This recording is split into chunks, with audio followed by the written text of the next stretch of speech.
for the commander-in-chief, in my view. And yet, simultaneously, he is far too dovish when it comes to standing up and defending our national security interest. In my opinion, the President of the United States should stand up and say unequivocally, if Iran continues to proceed towards acquiring nuclear weapons capacity, the U.S. will use overwhelming military force to prevent them from acquiring those weapons. In simple, clear, categorical language. You know, one of the ironies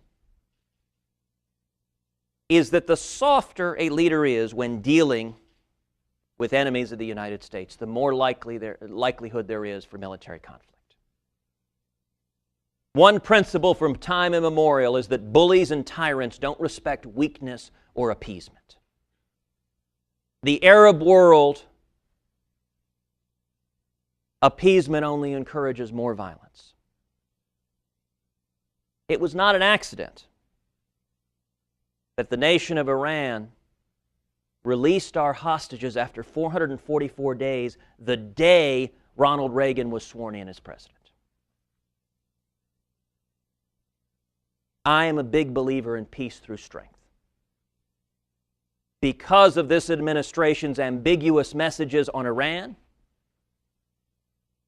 I think we have increased the likelihood of military conflict with Iran because those messages can only have been taken by the mullahs as encouragement that the United States, that the President will be less than vigorous protecting our national security.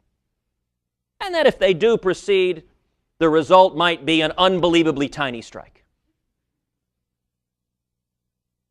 That encourages military conflict.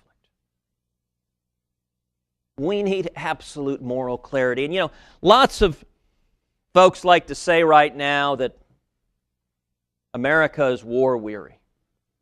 And listen, I will readily admit I have no desire whatsoever to send our sons and daughters into harm's way.